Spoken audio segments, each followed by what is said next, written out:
Hello po, magandang araw. Maraming mga netizen at kapwa-artista ang nagpakita nga ng disappointment sa nangyaring ngang aberya sa nakaraang Famous Awards Night na kung saan magpe-present sana ang veteranang aktres na si Eva Darren pero sa hindi inaasahang pangyayari ay na-replay siya at sa halip na si Eva Darren na mag-present ay tinawag ang young singer na si Sheena Palad kasama si Tirso Cruz III. Doon ay maraming mga netizen na nag-react at nagbigay din ng pahayag si Sheena at sinabi kung ano nga ba ang tunay na nangyari. Ayon sa kanila, last minute nga ay nagkaroon ng pagbabago na supposedly ay magkakaroon ng production number ang singer na si Sheena. Narito ang naging post sa Facebook.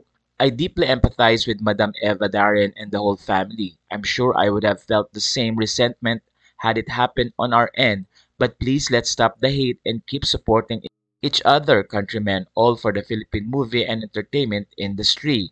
Sabi pa ni Sheena, nahaharas na rin siya at maraming mga netizen ang tila binabash siya na ayon sa kanya ay hindi naman niya ito kasalanan.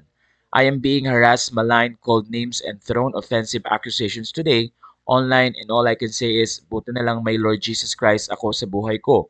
Honestly, hindi ko kaya to. It's also a lesson for everybody to not quickly judge a person and makes me think too that what I'm going through doesn't even come close to what my Savior had to go through when He suffered and died on the cross for me. Ito ang kanyang dagdag na pahayag. Matatandaang marami ring nadismayang mga kapwa-artista dahil nagpursigi ang aktres na si Eva Darren na pumunta doon at kasama pa ang kanyang mga apo na ayon na rin sa post ng anak ni Eva Darren na si Fernando de la Peña, malaki ang nagastos ng kanyang ina pero yung pala ay makakatanggap lang ng ganong disappointments. Kaya ayon sa mga netizen, valid naman ang nararamdaman ni Miss Eva Darren pero tila unfair nga din daw na pagbintangan si Sheena Palad sa nangyaring ito. Sinabi rin ni Sheena na she was on standby para sa production number nang bigla nga siyang i-inform na siya ay magpe-present kasama si Tirso Cruz III. Pahayag pa ni Sheena, sigurado sila na merong explanation ng FAMAS tungkol sa nangyaring ito.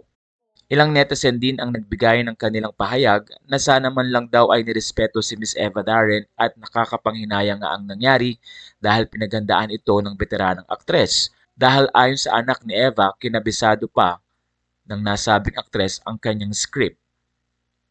Pero nakakalungkot na hindi nito nagawa ang dapat niyang gawin sa gabing iyon.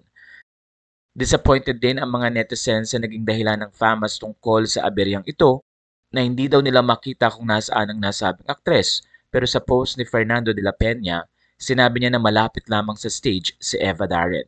Kaya naman nagbigay din ng pahayag si OJ Diaz na tila hindi nga makutotohanan ang kanilang mga naging dahilan. Wala na pong masasabi niyo sa story na ito.